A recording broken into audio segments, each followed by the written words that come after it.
folks, Capt James Nelson here from Dude Craft Guitars. Oh wait, that's not a dude. That's not new. This is actually one that we refurbished. We got it going. Did some things on it, and I'll tell you a little bit. Hang on, I think someone's at the door. Hello, what's going on? Come on in. Where do you want me? Welcome to the world. Yeah, there you go. So, for all you folks out there in Dudeville, this is Brent Ford. This is the man, the myth, the mystery. Who are you? Tell us. You're like 9 bands right now, or something. I'm a lot of different people. I have multiple personalities, maybe. I'm not sure. Well, okay. We're not going to go there. But anyway. I do a lot of stuff.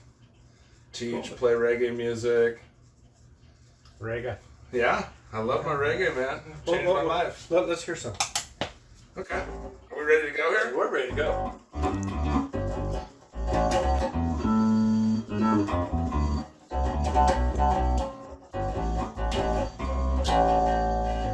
You got a pretty metal sound on it right now. Yeah, it's a guitar. Okay. I mean, you know, I don't really have a bass. It doesn't sound very reggae like that. No, okay. It doesn't. I'm not even sure what I got going on here. I probably got a compressor, a noise gate. Oh, you want metal? It'll make it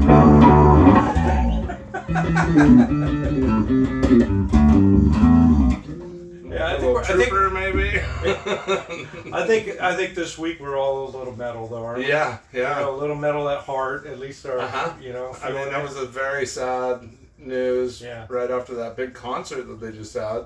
Well, you know, what's really funny is anytime a celebrity passes, you know, somebody says, "Oh, we're going to miss him," but I think, well, yeah, but did you celebrate his music over the last couple of years? Yeah. But apparently, 20 million people did just recently. Right. So yeah, I was one of them. There you go. I bought the ticket and watched the full. I sat there in front of the TV all day that day and watched all the bands, and it was pretty incredible. I mean, that's a piece of my life, you know.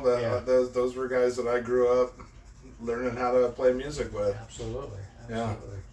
I mean, yeah. Inspiring me. So, tell us, there's a story behind this bass. So this bass has seen some different things in different places. I'm not sure if it could talk, what it would say, but... What's half of the story you told me? Well, you want long version or short version? Well, you're the one with the schedule. Aren't you supposed to be, like, setting up gear right now? I'm supposed to be loading in pretty soon. But, Winston's? Yeah, Winston's Ocean Beach. Dub Squad or tonight it's Maka Roots celebrating the birthday of Haile Selassie. That's my T-shirt here. There you go. A Haile Selassie T-shirt, who was the Emperor of Ethiopia back in the day. Yeah. You know, of course, by the time you guys see this, it's over. But anyway, by the time we get all edited. But the story behind this thing. So I bought this bass. I think it was 2003 that I bought it, and I bought it from Guitar Center. And it had kind of a unique headstock. I wanted to kind of note that it doesn't have the 4 tuning keys across the top with the 1 on the bottom. Yeah, it's got 5 across the top. So I always thought it was kind of unique, right? Yeah. I played it for a long time, and then, long story kind of short, I met my dad for the first time. And I wanted him to have kind of a piece of me. So I retired this bass and gave it to him. He took it to his house, which is in La Paz, down in Baja, down at the tip of Baja by Cabo San Lucas. And he started taking bass lessons on it from a Canadian friend of his.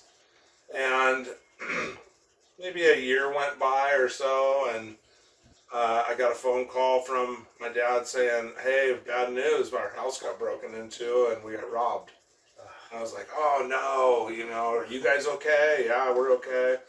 "What did they take?" "You know, well, the TV, the blah, blah, blah, this, that, and everything, and your bass guitar." And I was like, "Oh, man, that sucks," you know, like, that's horrible. So he tells me that 2 days later, the police call him and say, "Hey, we've caught the guys with all your stuff in the cars." And they had like 2 or 3 cars full of stuff. Yeah. And it's all your stuff that you reported missing. So...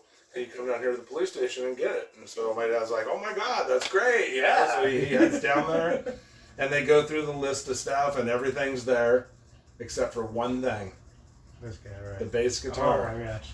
And so the police officer's like, I don't know what happened. Like, it was here, blah, blah, blah. And it went missing from the police station. Oh, boy. In La Paz? Yes. Okay. And so my dad reluctantly told me that whole story. And I was like, oh, my God, this is horrible. So, you know, we're kind of waiting. Weeks go by. It turns into months, which turns into years. Oh, my gosh. And no bass. You know, and so I'd pretty much written it off at that point, you know, that it had disappeared. And hopefully somebody good had it and was playing it. Yeah. We always wish more for the bass than anything. Yeah. But fast forward 2.5 years, the guy who's from Canada giving my dad bass lessons goes to this club in La Paz to see a band that he knows the guys in. Yeah. And the guy's playing this bass. Easily distinguishable because of the 5 on top. He said, that is Greg's son's bass because it has the 5 tuning keys on the top. And he just knows, he knew the bass, you know? Right. So he went up to the guy, he said, hey, where did you get that bass? And the guy said, I bought it at a pawn shop down here in La Paz. And he said, well, I think that's my friend's bass and it was stolen from his house. He said, well, can he prove it? So guy calls my dad calls me.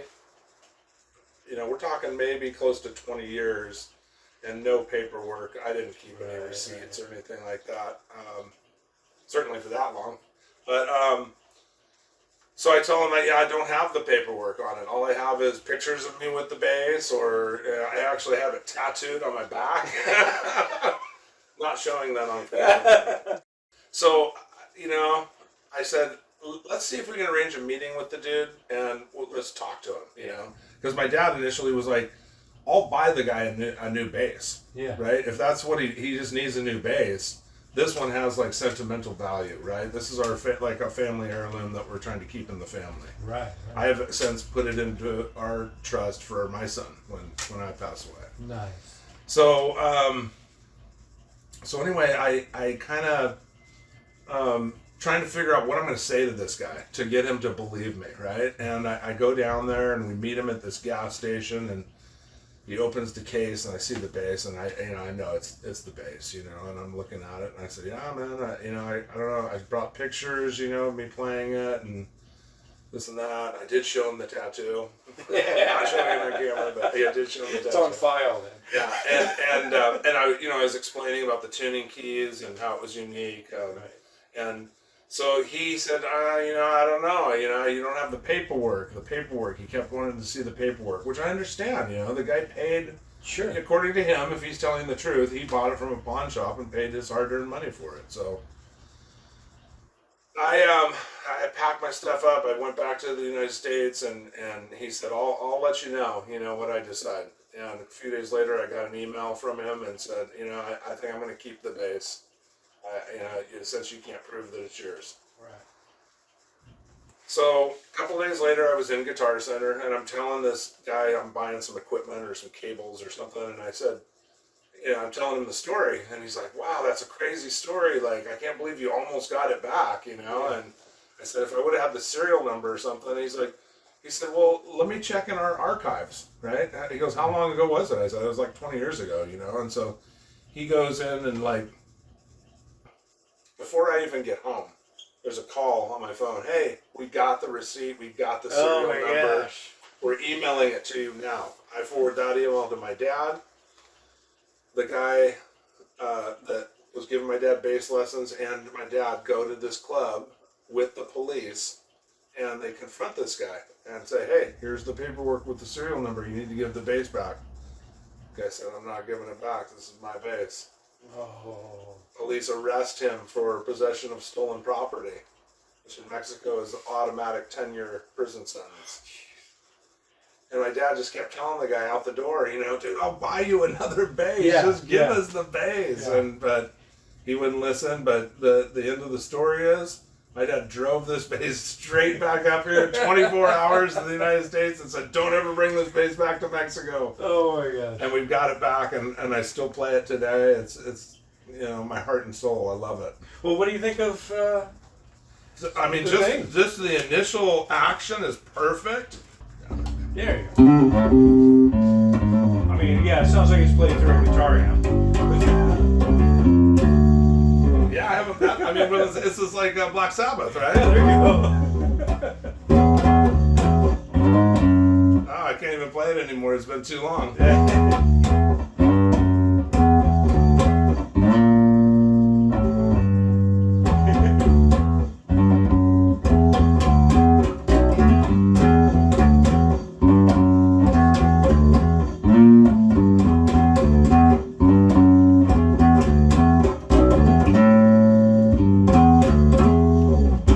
I must say, man, those flat wounds are just so cool. It feels good.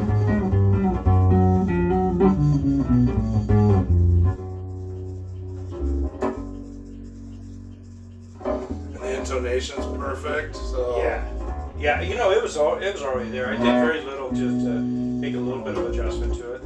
Mostly because once I worked the neck over and then I adjusted the height, the saddle height. So that changed the intonation just a little bit. it looks brand new. It's a beautiful bass. Yay! I'm glad that.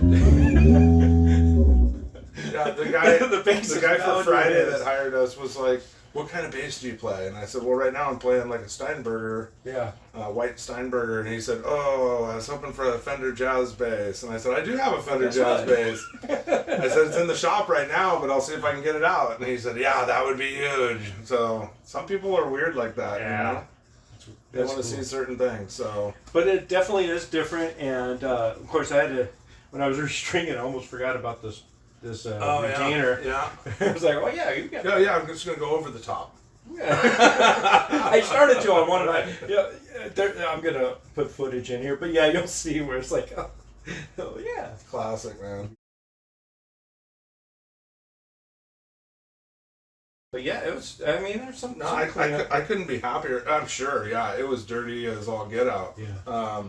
I figured you didn't want that guy smooge all over your guitar anymore. Yeah, I mean, whatever. It's like, it's part of the story, I guess. I don't know. Hey, if a guy contacts you with the serial number and paperwork showing that your guitar is actually his, give it. Yes. Give it. Yeah, that's Don't the take any moral of the chances, story, you know? right? I mean, Especially if I offered to buy him a new one. Uh-huh. Like, take the new yeah, one. I know. That's why I was thrown for a loop when the guy wouldn't go for that. Oh man, that's no brainer. Yeah. Well, brother, I know you got to get moving, so Hey, thanks for all the hard work that you do, man. I mean, my Steinberger bass, you did a great job. This bass feels amazing, and yeah, I'm glad you like. I appreciate it. Yeah, keep bringing me basses, guitars. I don't care. Sounds good. Ukuleles. Sounds good. Maybe I'll buy a guitar someday. Hey, there you go. Maybe That'd be make cool. a bass, right? I don't know.